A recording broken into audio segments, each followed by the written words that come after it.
Well, good morning, everybody out there in YouTube land. We used to say television land.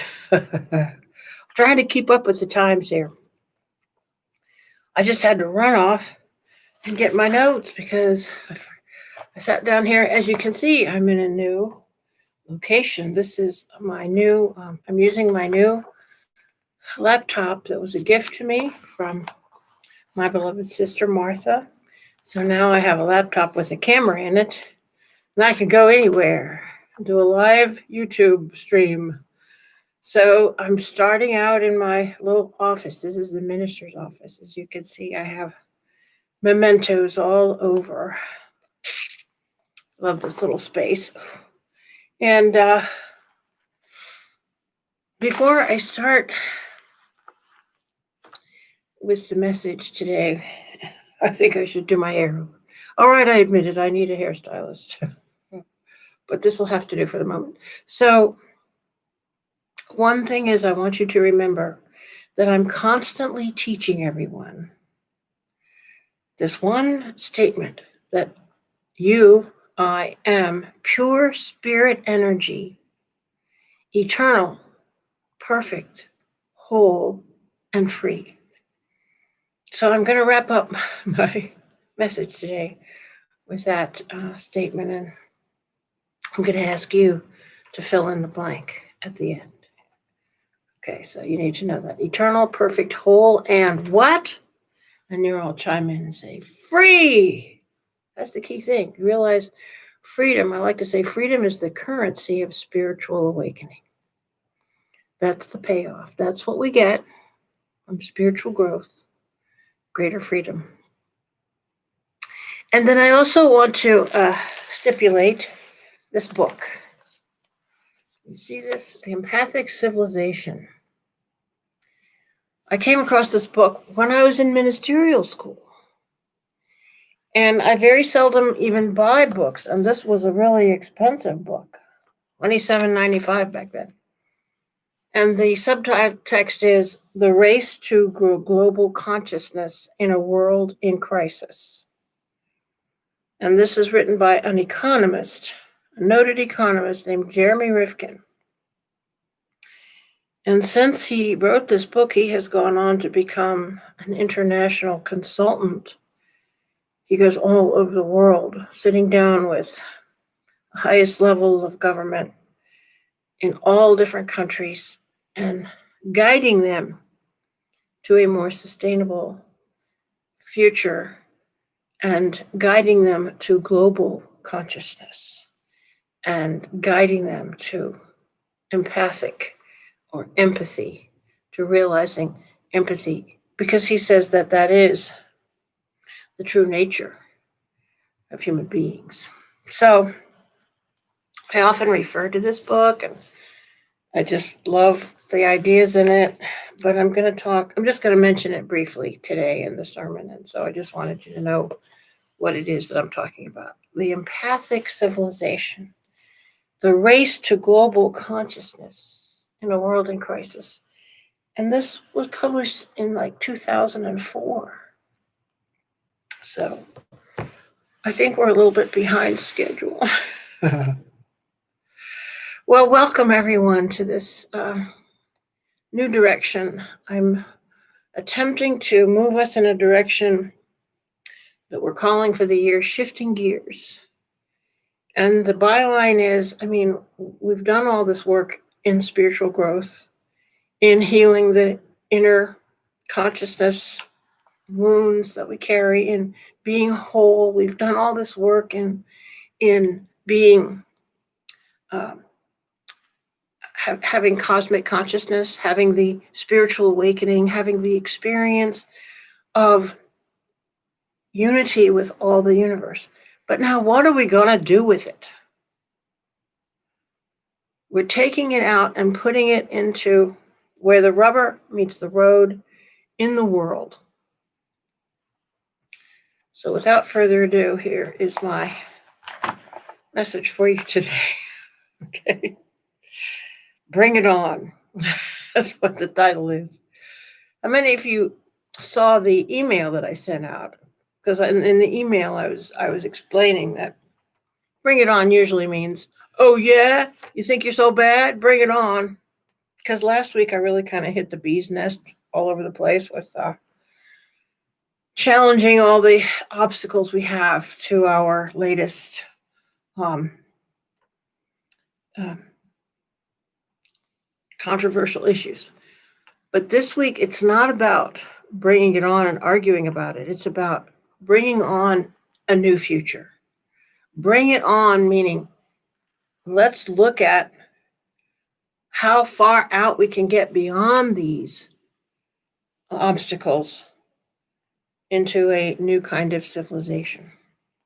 So, what is the new age? I mean, what is the world to come like? Will we survive? What crises must we solve in order to survive? Now, here is a man that I watch his videos quite frequently. His name is Jared Diamond. He's a professor of geography, actually. And he writes the last two books he's written. One is called Collapse, and the other one is Upheaval. And he describes what happens to societies when they don't address the crises that they face, and then they actually indeed fail. So he puts the crises that we have to solve, he puts them in this order. There's four. He says there are four major crises. One is nuclear war.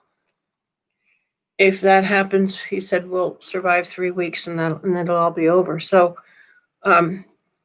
we are holding holding that line. Nobody wants that. The second crisis we face is climate change. Nuclear war can destroy human life in 3 weeks. Climate change is more like 30 years.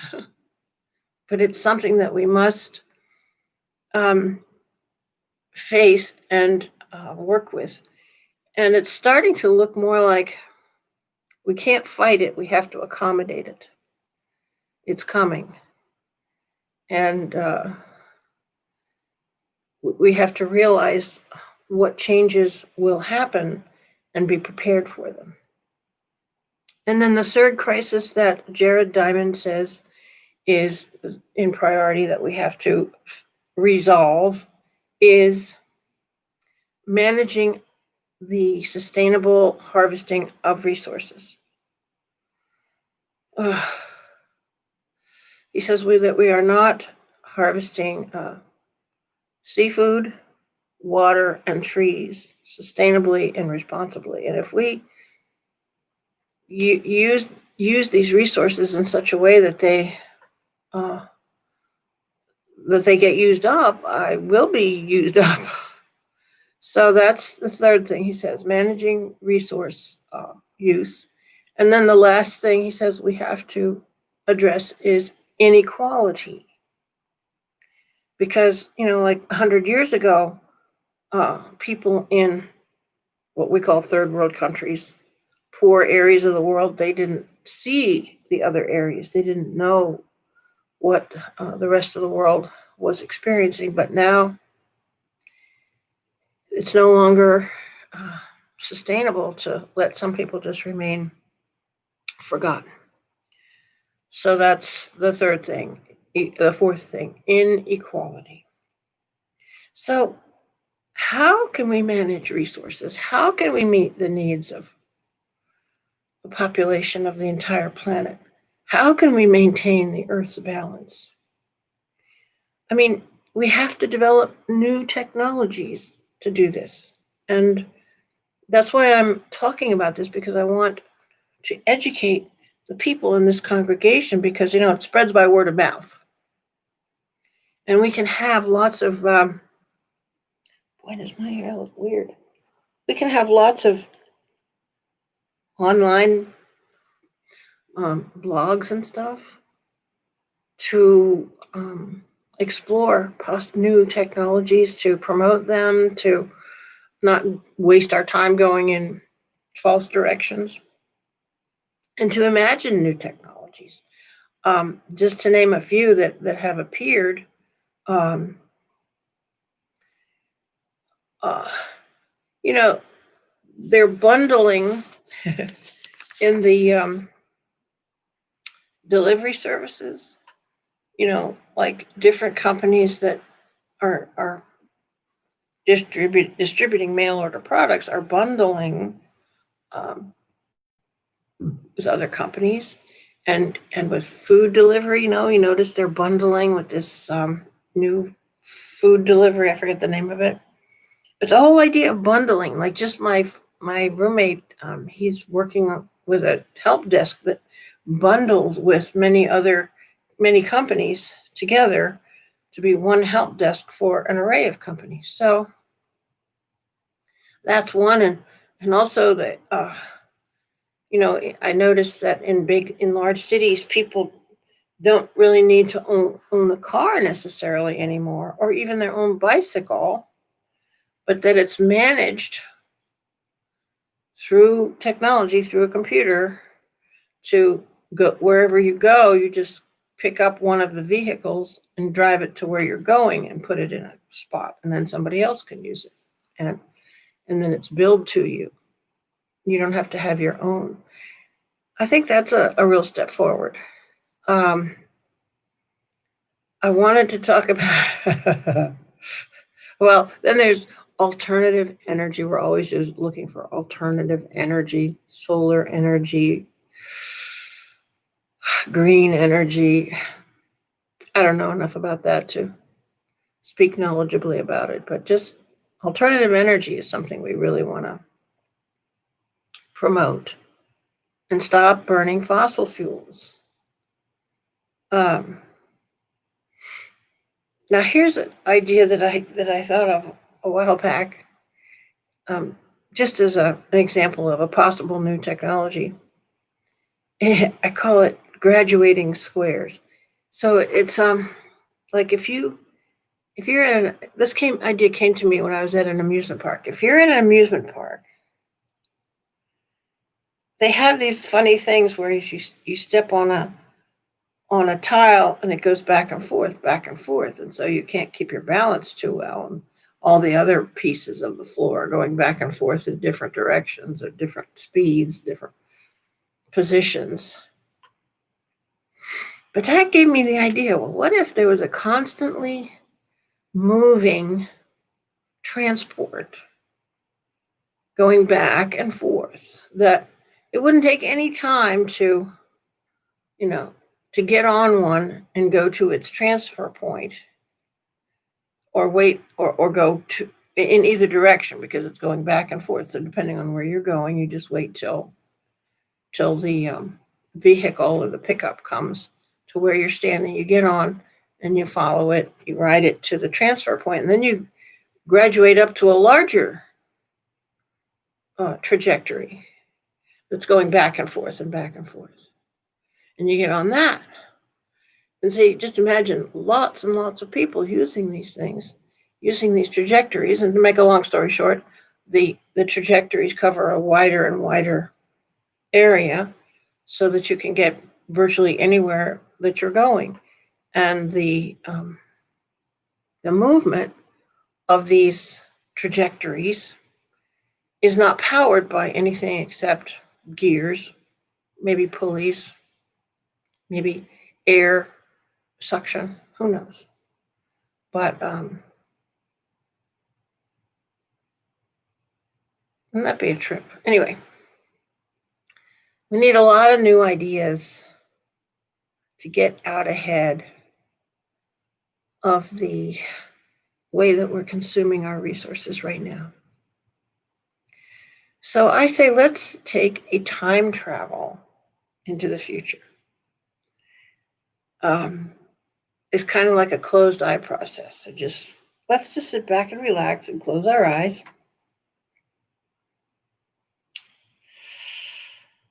So this is the year 2021. Beset with crises that we're facing: pollution, consumption, overpopulation.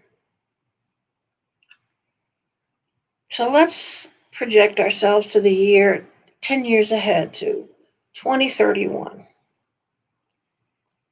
And we see that the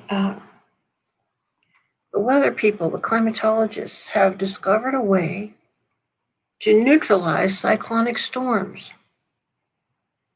So that whenever a cyclone or a tornado or a hurricane starts to form, they're able to treat it with some type of electrical current that they've discovered that just calms the storm, dissolves it.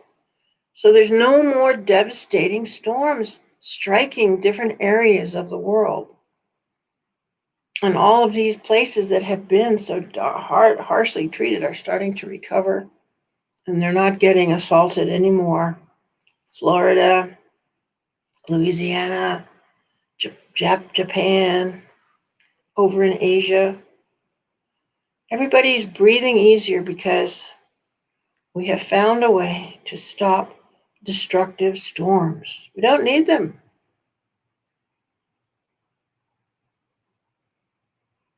So now let's go ahead to 2042, another 10 years jump. We find that an international alliance has been formed with all the countries of the earth to manage water and wood. International alliance to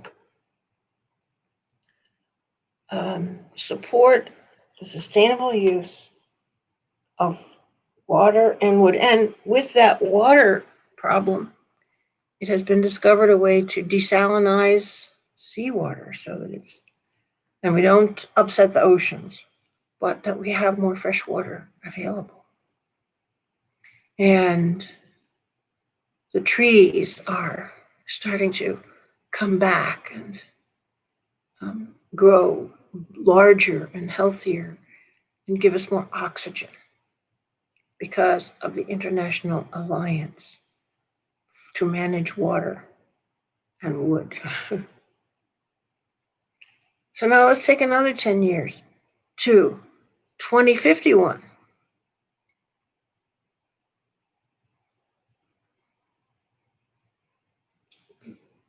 The intention of travel, the process of travel has transformed completely. We don't use airplanes, we don't use engines that fly in the air, we don't use jet engines, we don't use propeller engines, we don't use automobile engines. What we use is these tunnels. And the movement in the tunnels is forced air, kind of vacuum movement that's generated by, who knows, maybe heat and cold, or I don't know enough about science to tell you how to create a vacuum, but it's kind of like a pneumonic tube principle. And these beautiful arced tunnels, there's one beautiful one that goes all the way across the Atlantic Ocean, and it's designed and made of a material that looks like it's transparent so that it doesn't obstruct our view of the sky, but it's actually a mirror surface that fools you, that makes it look like you're seeing through it. And people just are able to cross to any destination with this use of archway tunnels. And plus, it's a beautiful journey too, and clean and quiet. Travel is transformed. And then another 10 years takes us to 2061. We've gone 40 years ahead.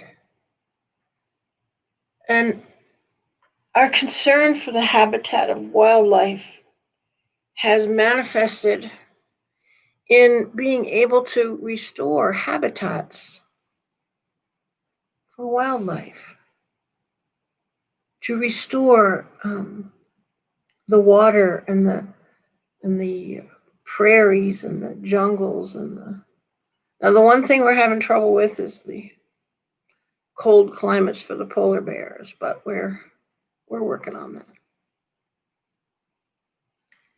And we're protecting all the species from extinction by allowing them to have habitat that is inviolable. We don't need all the land on the earth for humans. And these habitats that have been restored and the animals that are using them that are so happy, we have a way to see them, to get to move through them without being in danger, so that we can visit them and love them. Even though they are animals of prey and there is a food chain, we have to be at peace with that. And then another 10 years, 50 years ahead, we're at 2071. And we notice that all of the empty buildings that fell into disuse, because we didn't need to be in a building to transact our business. We could do everything from any location electronically. We didn't need to have offices. We didn't need to have workspaces. And all of these buildings that were constructed have been reconfigured into places of play and recreation, amusement parks, indoor play areas. Have you ever considered that right now all of our play areas are outdoors, and it's not always pleasant outdoors? So we have indoor play areas. We have lots of recreational areas. We have skating rinks. We have sledding areas. We have maybe even riding areas for livestock. Who knows? But the buildings that were empty and not being used have been reclaimed and have been delightfully redesigned for the recreational use of children and families in the most delightful and imaginative way, no two alike.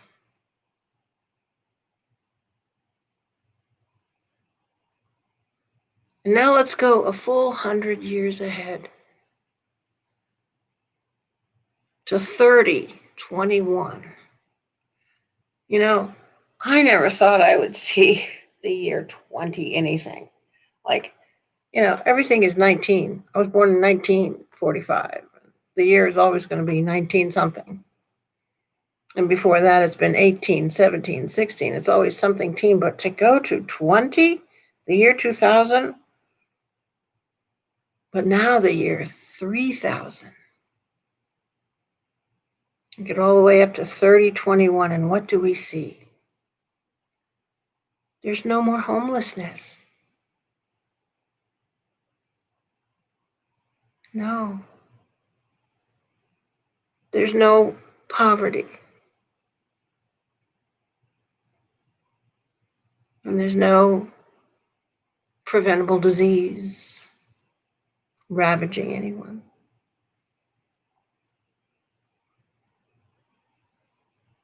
Can you imagine this?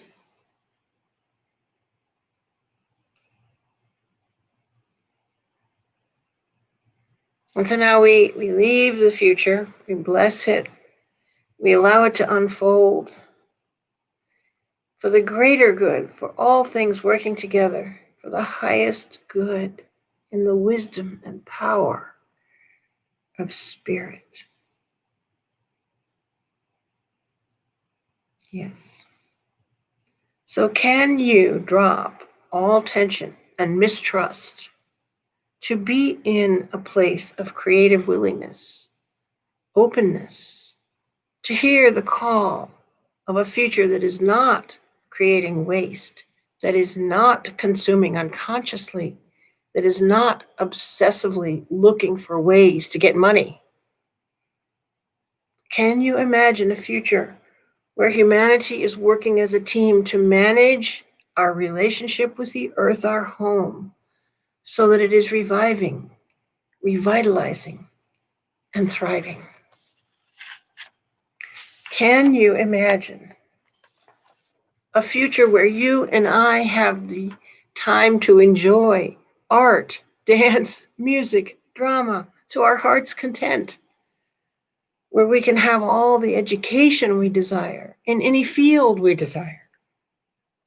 Conversely, where we can be teachers and be able to live in abundance with that choice.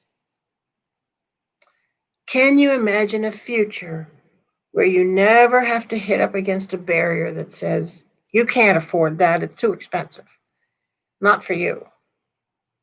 Can you imagine a future where that just doesn't exist? But what does exist is the inner passion for living, for life, for loving, and for creating. What does exist is the feeling that comes from community, from the empathic civilization that we have created through our ability to love, through our ability to adapt, through our ability to invent. Let us live from that awareness. Let us live in the confidence of our own nature, the divine nature of spirit that is eternal, perfect, whole, and what? Free. Yes.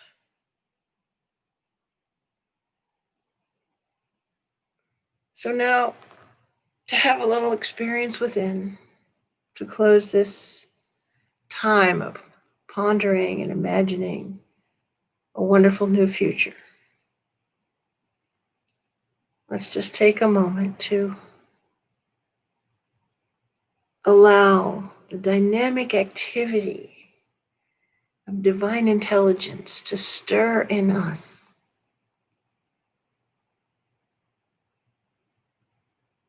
To know that all things are possible. To know that we have everything we need to accomplish a fully humane and sustainable world community.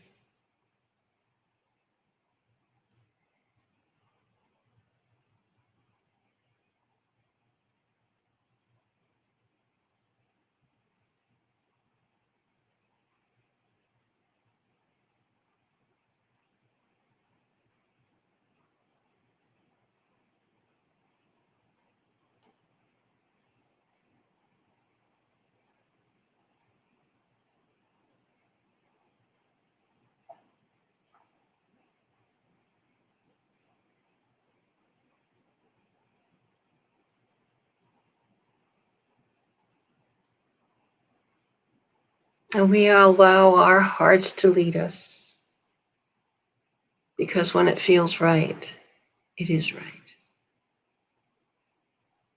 Well, now I'm going to go and do the service in the sanctuary, and we'll have the edited version of that up for you as soon as we can. You know, we can use music. We use music in the service, Louie and Arlene. Can you guess what song we're going to use today, we hope? John Lennon's song, Imagine. So I invite you to bring that up on your computer. Take a listen to that song. And also, my sister wrote a song that's in the Unitarian hymnal called Building a New Way. We're going to use that song too. And she's so proud of that it was put in the new Unitarian hymnal, which is called Singing the Journey, Building a New Way. And she has a few versions of it on YouTube if you want to take a listen to it. But